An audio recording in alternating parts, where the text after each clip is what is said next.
friends to another edition of Excel at Work, the Silk Route to Excel at Work. In previous couple of videos we have seen about the usage of conditional formatting. We'll continue on the same topic. For the earlier videos, please see in the comment section below where you will find link to the earlier two videos of conditional formatting. We have seen earlier videos formatting respect to the highlight cells, the top, bottom, the data bars. We will now come to color scales. For this we will have a slightly different set of data. This can work with any sort of data like the previous data of toys. This one we have got sales relating to 4 quarters from 5 regions. Here you need to know the lowest sales for a given quarter in a given region as well as the highest, and you want to generally see the trend. The simplest thing is go for conditional formatting.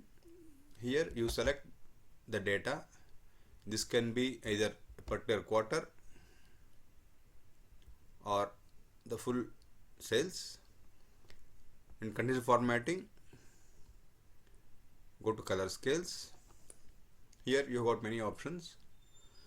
Just hover over any of those, you will have an idea of what is expect. This is the green, yellow, red color scale, in which red is the lowest value among the selected data and green is the highest value. Here you can see, and this is reverse of the red, yellow, green scale, wherein red is the highest data and green is the lowest value, and other values are proportionate to the values. This is in blue, white, red.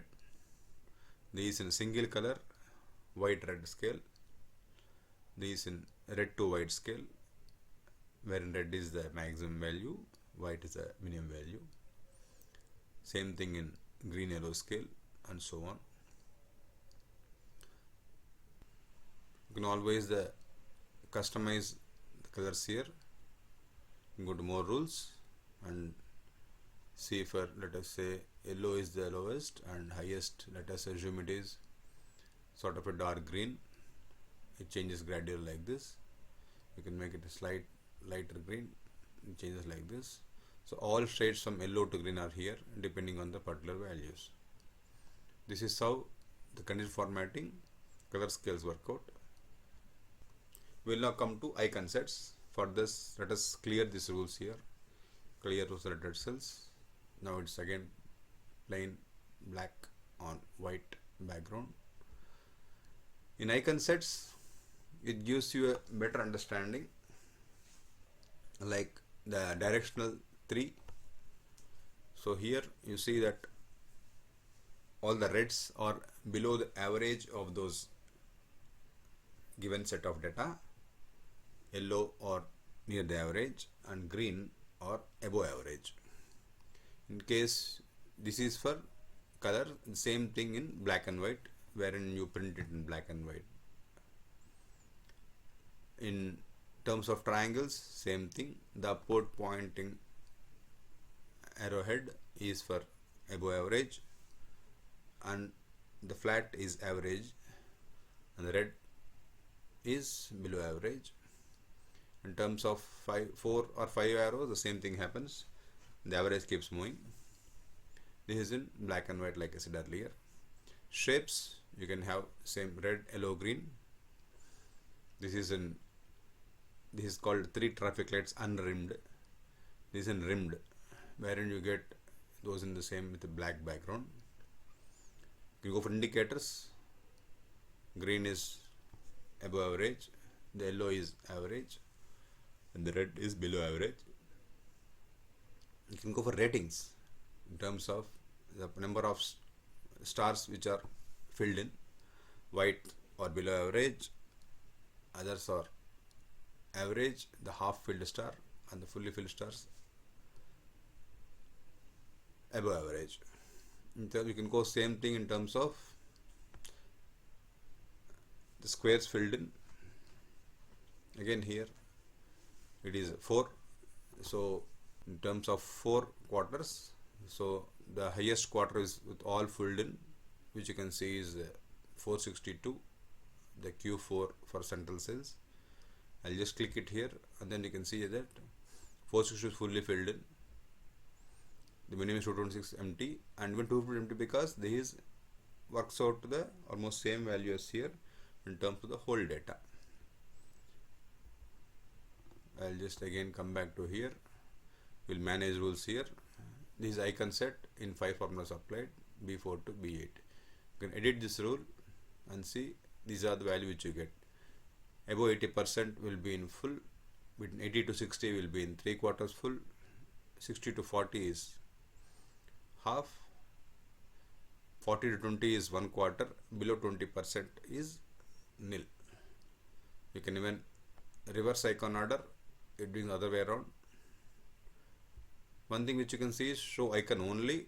This is not pretty useful in terms of this one because you don't know exactly. This can be useful in data bars wherein the cell width is proportionate to the value.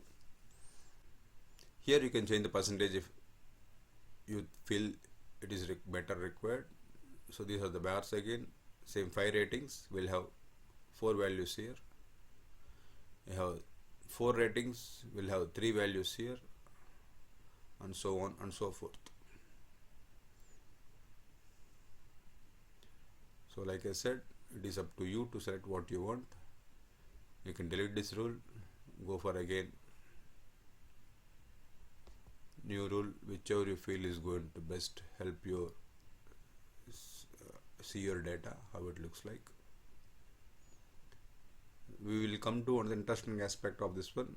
What is happening here is all the icon sets or the colors that you see are based on the values of the given cell.